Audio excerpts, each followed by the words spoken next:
Assalamualaikum warahmatullahi wabarakatuh. Apa kabarnya semua? Semoga kalian baik-baik saja. Kali ini saya akan membahas alur novel Donghua Swallowed Star. Tanpa basa-basi, yuk langsung disedot.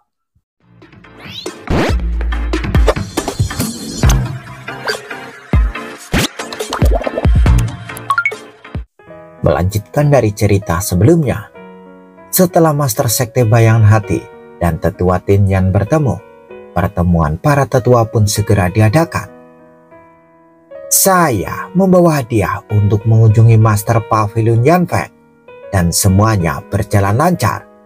Seperti biasa, Pavilion Yanfeng tidak akan ikut campur dalam perang selama mereka tidak terprovokasi, kata Master Sekte Bayangan Hati Feng Yuqi sambil tersenyum. Hal ini sesuai dengan harapan mereka. Bagaimana kunjungan penatua Xinyan ke Yang Mulia Luohe? Apakah dia setuju untuk tidak ikut campur? Seorang penatua bertanya, jelas dia khawatir.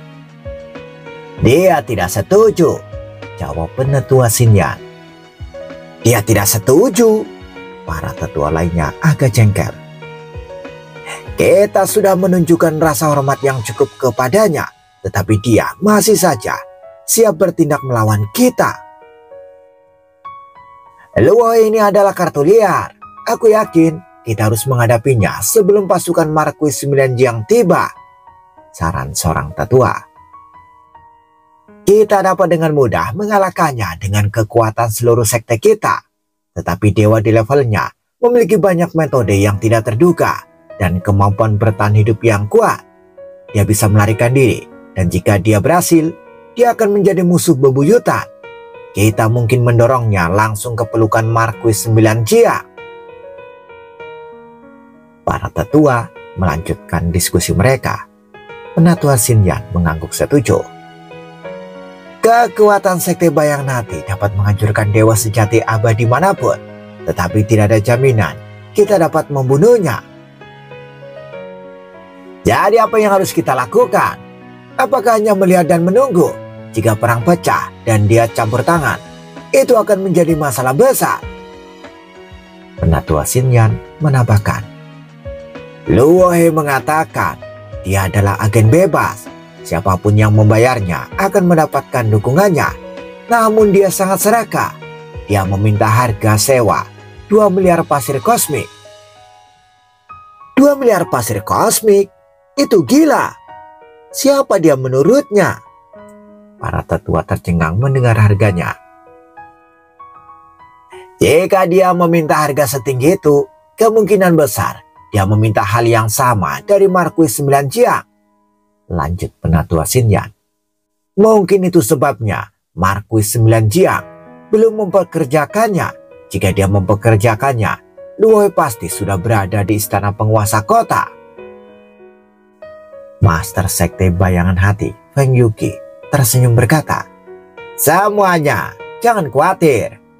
Seseorang yang serakah seperti dia tidak akan bertindak kecuali dia dibayar mahal. Bahkan jika dia campur tangan nanti, penatua Xinyan yang memimpin para murid dan memerintahkan layang-layang iblis hati sudah cukup untuk menghadapinya. Dengan memerintah layang-layang iblis hati memang sudah cukup, kata tetua Xinyan setuju. Senang mendengarnya.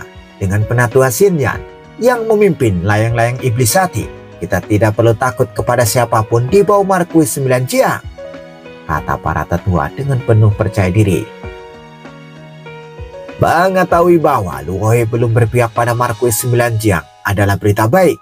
Mari kita lanjutkan dengan langkah selanjutnya dari rencana kita, kata Master Sekte Bayangan Hati. Di kota Huyang, sebagian armada kapal terbang raksasa dan harta aliran mekanis raksasa milik Sekte Bayangan Hati tiba-tiba mulai bergerak menuju perkebunan 5 keluarga besar. Apa yang terjadi? Sekte Bayangan Hati akan datang. Anggota 5 keluarga besar sudah merasa gelisah selama beberapa waktu, sementara anggota inti keluarga sudah pindah ke istana penguasa kota. Sebagian besar anggota klan biasa tetap tinggal. Perkebunan klan Kumeng sekarang menjadi milik Sekte Bayangan Hati. Sebuah suara menggelegar dari salah satu dari 10 harta karun aliran mekanis raksasa yang melayang di atas. Semua makhluk di dalamnya harus segera pergi. Siapapun yang tersisa setelah 100 nafas akan dihancurkan. Kami adalah bangsawan. Beraninya kau mengambil harta milik klan Kumengku? Beberapa anggota yang lebih sombong berani berteriak pada Sekte Bayangan Hati, tetapi sebagian besar dengan cepat mengumpulkan barang-barang mereka dan meninggalkan harta milik mereka. Klan Mogili segera evakuasi. Sekarang tanah milik klan Jiang adalah milik Sekte Bayangan Hati. Harta milik klanmu. Harta milik klan Mewu. Sekte Bayangan Hati tidak peduli dengan latar belakang keluarga-keluarga ini dan merampas harta mereka tanpa ragu-ragu. Fakta bahwa mereka tidak melakukan pembantaian langsung menunjukkan adanya pengendalian diri. Di bawah ancaman kematian, tanah milik 5 keluarga besar itu hampir seluruhnya dikosongkan dalam waktu 100 tarikan napas. Hanya beberapa orang bodoh yang keras kepala yang tersisa di dalamnya. Aku anggota klan kerajaan. Beraninya kau membunuhku, Sekte Bayangan Hati. Beberapa orang bodoh ini akhirnya berubah menjadi debu oleh kekuatan tak terlihat tanpa meninggalkan jejak. Di tempat lain, anggota klan dari 5 keluarga besar semuanya telah berlindung di istana penguasa kota. Namun, istana penguasa kota belum menyediakan cukup ruang untuk perang. Kita tidak dapat menampung begitu banyak anggota klan, kata penguasa kota Huyang sambil menatap keempat pemimpin keluarga lainnya. Biarkan mereka tinggal di perkebunan harta karun untuk saat ini, usul Magili Xiao. Itulah satu-satunya pilihan. Ketika pemimpin keluarga lainnya setuju, anggota inti keluarga akan tetap merasa nyaman, sementara anggota klan biasa akan tinggal sementara di tempat harta karun. Mereka tidak punya pilihan selain mematuhi perintah pemimpin keluarga. Sekarang, satu-satunya wilayah yang tersisa di distrik Chaos Armor adalah milik Luohe. Dan belum lama ini, kami mendeteksi fluktuasi energi yang kuat dari wilayahnya, kata penguasa kota Huyang. Apakah Sekte Bayangan Hati mencoba merekrut Luohe? Para pemimpin keluarga khawatir. Mempekerjakan Luohe akan membutuhkan biaya yang sangat mahal, kata penguasa kota sambil mengirim pesan kepada Luo Feng. Saat ini, Luo Feng sedang duduk di puncak tanah miliknya, minum-minum dengan santai dan mengamati pasang surut di distrik Armor Chaos. 5 keluarga besar yang dulunya kuat telah dipaksa meninggalkan tanah milik mereka, dan beberapa orang bodoh yang berani bertahan telah menjadi debu. Hanya jika seseorang peduli dengan latar belakangmu, itu barulah penting. Jika mereka tidak peduli, apa gunanya? Pikir Luo Feng. Luohe, Tuan Kota tiba-tiba mengirim pesan. Tuan Kota, mengapa Anda menghubungiku? Jawab Luo Feng. Belum lama ini terjadi fluktuasi energi yang kuat di wilayahmu. Apakah Sekte Bayangan Hati mengunjungimu? Tanya penguasa kota. Ya, Tetua Xinyan dari Sekte Bayangan Hati datang berkunjung dan berlatih tanding denganku, jawab Luo Feng. Oh, bagaimana pertarungannya? Tanya penguasa kota yang tahu betul seberapa kuat Penatua Xinyan. Kekuatannya cukup hebat, lebih kuat dari awan darah, jawab Luo Feng. Penguasa kota menangkap isyarat Luo Feng dan bertanya, Luohe, jika ini pertarungan 1 lawan 1, bisakah kau membunuh Tetua Xinyan? Kudengar dia bisa mengendalikan layang-layang iblis hati, salah satu dari 13 harta karun mekanis Sekte Bayangan Hati. Jika dia menggunakannya, aku bisa menekannya, tetapi membunuhnya akan sulit, jawab Luo Feng. Mendengar itu, penguasa kota terkejut. Penatua Xinyan yang memimpin layang-layang bayangan hati dan Luohe masih berani mengatakan dia bisa menekannya. Itu berarti dia bisa menahan lebih banyak lagi pasukan Sekte Bayangan Hati. Sekte Bayangan Hati mencoba merekrutku, lanjut Luo Feng. Kau tahu bagaimana keadaan kami para kultivator bebas. Sumber daya adalah segalanya. Namun, aku memiliki hubungan yang erat dengan kerajaan Yu. Jadi aku memberi mereka harga 2 miliar pasir kosmik. Luohe, kamu sangat adil. Harga yang kamu tawarkan jauh lebih rendah dari itu, puji sang penguasa kota.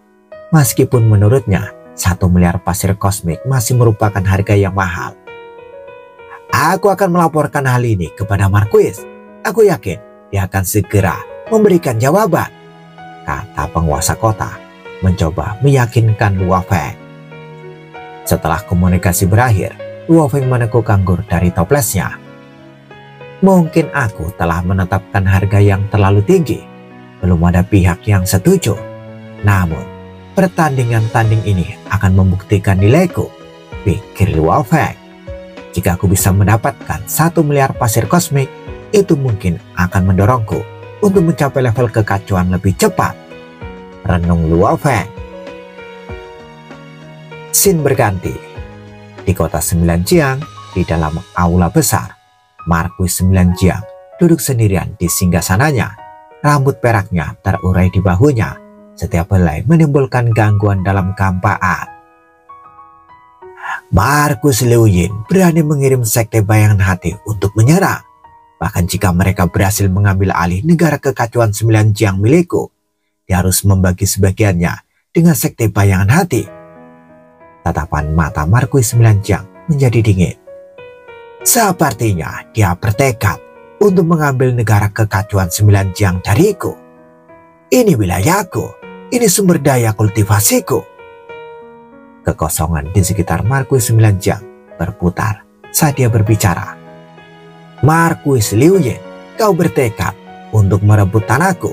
Dari semua informasi yang kukumpulkan, tampaknya kekuatanmu lebih unggul dariku. Namun dalam pertarungan sesungguhnya, yang penting bukan hanya informasi tingkat permukaan. Marquis 9 Jiang, dia sangat sabar. 2 negara kekacauan yang bertetangga itu telah berkali-kali bentrok, tetapi Marquis Liu Yin selalu memulainya dan Marquis 9 Jiang selalu menahan diri. Tetapi sekarang, dengan invasi Sekte Bayangan Hati ke kota utama kota Huyang, jika dia terus menahan diri, hanya kota 9 Jiang yang akan tetap berada di bawah kendalinya. Aku telah mengerahkan seluruh pasukan elit dari negara kekacauan 9 Jiang ke kota Huyang.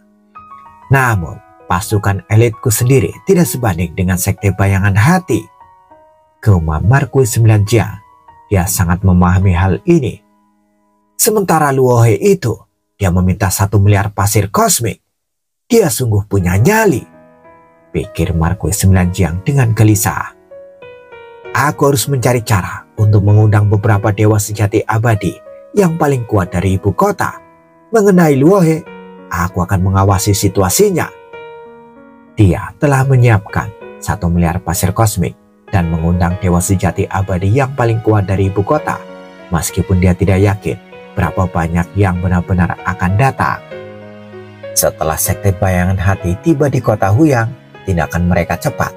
Pertama-tama, mereka menduduki sebagian besar wilayah di distrik Armor Chaos, lalu mengunjungi Master Pavilion Yanfeng dan Luohe, menenangkan kedua ancaman utama ini sebelum melanjutkan ke langkah paling kritis dari rencana mereka, yaitu mendapatkan kendali efektif atas seluruh kota. Sebagai bagian dari upaya ini, mereka menduduki perkebunan 5 keluarga besar dan mengirimkan pasukan mereka untuk merebut 3 zona terlarang di kota tersebut. Suara gemuruh 5 harta karun mekanik raksasa menandakan kedatangan mereka di salah satu zona terlarang ini. Legion Huyang yang ditempatkan di sana telah lama mundur, hanya menyisakan beberapa pengawal Huyang untuk bertahan. Apa yang sedang kalian lakukan? Para pengawal Huyang tampak gugup menyaksikan 5 harta mekanik raksasa itu menjulang di atas mereka. Menyerahlah segera atau mati! Terdengar suara dari atas. Kekuatan gabungan dari 5 harta karun raksasa itu menciptakan bayangan yang menindas di daerah terlarang. Para pengawal Huyang saling bertukar pandang. Para jenderal dan komandan mereka telah mundur ke istana penguasa kota, hanya menyisakan pengawal biasa untuk bertahan. Istana penguasa kota tidak menyangka para pengawal biasa ini akan menjaga zona terlarang. Mereka hanya dimaksudkan untuk membingungkan musuh. Kami hanyalah dewa sejati ruang hampa dan dewa sejati biasa. Melawan sama saja dengan membuang-buang nyawa kami. Tidak ada cara bagi kita untuk melawan. Perbedaan kekuatannya terlalu besar. Para pengawal Huyang biasa ini menyerah dengan patuh. Dalam waktu singkat, kelompok pengawal Huyang ini ditangkap dan disimpan dalam harta karun spesial. 5 harta karun mekanik kolosal itu kemudian menyusut ukurannya dan dengan cepat memasuki kedalaman zona terlarang. Dengan kekuatan mereka dengan cepat membongkar lapisan pertahanan di dalam zona terlarang. Inti formasi zona terlarang telah dibongkar, sehingga hanya menyisakan formasi kota Huyang pada kekuatan terlemahnya. 5 keluarga besar secara preemptif membongkar inti formasi tersebut sebelum kami menyerang. Ketika kelima harta mekanik kolosal masuk dan menyelidiki, mereka menemukan bahwa semua yang bisa dibongkar telah disingkirkan oleh istana penguasa kota. 3 zona terlarang telah dibongkar terlebih dahulu, hanya menyisakan formasi reguler yang terintegrasi ke dalam kota. Ini mengurangi formasi besar kota Huyang menjadi hanya 10 atau 20% dari kekuatan aslinya. Cepat, siapkan formasi sekte. Cepat, cepat. Dari 5 harta karun mekanik raksasa. Dewa sejati abadi terbang keluar satu persatu dengan cepat menyiapkan formasi sesuai rencana mereka. Sekte Bayangan Hati memiliki banyak formasi sekte sebagai bekas sekte tingkat Raja Dewa. Sekte Bayangan Hati memiliki banyak formasi sekte sebagai bekas sekte tingkat Raja Dewa.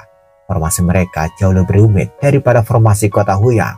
Formasi yang paling kuat bahkan membutuhkan kekuatan penguasa kekacauan untuk mengaktifkannya. Pada saat ini, mereka sedang mendirikan 3 formasi sekte yang disederhanakan yang dapat didirikan dalam waktu singkat. Formasi bergerak ini umumnya kurang kuat daripada formasi tetap. Ketiga formasi sekte membutuhkan 7 lokasi untuk pendiriannya, dan zona terlarang ini cukup besar untuk digunakan untuk tujuan ini. Distrik Armor Chaos di kota Huyang menyerupai cincin raksasa yang mengelilingi istana penguasa kota. Pada saat ini, seluruh cincin kecuali satu tempat tinggal yang ditempati oleh kediaman Luohe telah menjadi markas sekte Bayangan Hati. Pemimpin sekte 5 keluarga besar telah membongkar inti dari 3 formasi zona terlarang. Para pengikut sekte bekerja dengan kecepatan penuh untuk menyiapkan formasi, dan tidak akan lama lagi semuanya akan selesai. Seorang tetua sekte yang bertugas menyiapkan formasi melaporkan, "Ini harus dilakukan dengan cepat." Pemimpin sekte Bayangan Hati berdiri di puncak gunung tertinggi di distrik Armor Kekacauan, mengamati sekelilingnya. "Penatua Yunwing, segera kendalikan 4 gerbang kota. Mulai sekarang, semua pintu masuk dan keluar harus diblokir." Ya, beberapa penatua, masing-masing memimpin sebagian murid, menanggapi. Atas perintah itu, 8 harta karun mekanik raksasa terbang ke 4 gerbang kota, berteleportasi beberapa kali di sepanjang jalan. Dengan melemahnya formasi besar kota Huyang, blokade spesial juga telah berkurang secara signifikan. Seluruh kota Huyang bisa menjadi medan perang kapan saja. Kita harus segera pergi. Mari kita keluar dari tempat berbahaya ini. Banyak pembudidaya yang merasakan bahaya mulai menuju ke gerbang kota. Sayangnya, meskipun formasi besar kota Huyang hanya beroperasi pada kekuatan 10 atau 20%, sang sedikit dewa sejati abadi yang dapat menerobos ruang angkasa, mereka harus terbang perlahan dan butuh waktu untuk mencapai gerbang. Saat para pembudidaya ini terus melarikan diri, 2 harta mekanik kolosal diteleportasi ke gerbang timur. "Tutup gerbangnya!" Kehadiran harta karun mekanik yang mengerikan menyelimuti seluruh gerbang timur, dan selubung kegelapan turun langsung menangkap para penjaga yang ditempatkan di gerbang. "Ini buruk, gerbangnya disegel." Mereka yang masih dalam perjalanan menuju gerbang yang belum mencapainya merasakan hawa dingin ketika melihatnya dari jauh. Sementara itu, para pembudidaya yang telah berhasil keluar dari kota menghela napas lega. Apakah mereka mulai bergerak secepat ini? Di luar kota, pemimpin klan Zhu, Suhu, melihat dari kejauhan. Aku berhasil melarikan diri bersama 50% anggota klan kita, tetapi sisanya mereka mungkin dalam masalah. Klan Zhu telah berakar di kota Huyang sejak lama dengan anggota klan yang tak terhitung jumlahnya, terlibat dalam setiap industri di seluruh kota. Mereka tersebar di seluruh kota. Dia tidak punya waktu untuk mengumpulkan mereka semua. Klan Zhu hanya memiliki 2 dewa sejati abadi yang tersisa di kota ini, Zhu Yu dan Zhu Fuqing. Yang satu memiliki koneksi yang luas dan banyak teman, yang lainnya adalah anggota pasukan besar. Mereka seharusnya dapat melindungi diri mereka sendiri dan mungkin melindungi lebih banyak anggota klan kita. Sekarang semuanya bergantung pada Zhu Yu dan Fuqing, kata Zhu Yu sambil menghela nafas, merasakan ketidakberdayaan yang belum pernah terjadi sebelumnya. Melawan sekte sekuat itu, bahkan dewa sejati abadi yang terkuat di kerajaan Xi hanya bisa fokus pada kelangsungan hidup. Gumam Suhu, dia cepat-cepat berteleportasi menjauh menuju provinsi kekacauan yang ada di dekatnya. Saat ini, 8 harta mekanik kolosal tiba di 4 gerbang kota, menyegel semua jalan masuk dan keluar. Setelah formasi besar sekte itu terbentuk sepenuhnya, selubung gelap menyelimuti seluruh kota Huyang, menyegel langit dan tanah, tidak meninggalkan jalan keluar. 4 gerbang kota asli juga disegel oleh kain kafan gelap, membuatnya tidak bisa dilewati. Kita berhasil, kita bisa kembali sekarang. Sambil menatap formasi sekte yang luas, 8 harta mekanik raksasa yang menjaga gerbang kota mulai beranjak pergi. Formasi besar sekte itu menyegel seluruh kota, tidak meninggalkan jalan keluar. Ini bukan formasi kota Huyang. Sekte Bayangan Hati telah membentuk formasi yang kini meliputi seluruh kota. Semua dewa sejati abadi di kota Huyang merasakan perubahan dalam formasi tersebut. Berdasarkan pengalaman mereka, mereka dapat segera mengetahui bahwa formasi gelap ini berbeda dari formasi kota Huyang yang asli. Ini semakin menegangkan, kata Dijoyo, Master Pavilion Yanfeng, yang menyaksikan kejadian itu dengan tenang dan tak terpengaruh. Selama bertahun-tahun mengembara di benua asal, dia telah melihat berbagai macam konflik, kekacauan di kota Huyang, hanyalah area kecil dalam kehidupan kultivasi. Pavilion Yanfeng kita berada di atas konflik-konflik dunia ini, jadi sebaiknya kita tidak ikut campur dalam perang ini, kata wakil ketua pavilion yang tubuhnya diliputi kabut abu-abu. Jika setiap cabang pavilion kami ikut campur dalam peperangan, kami akan kehilangan posisi kami di atas konflik-konflik ini, jawab Dijoyo.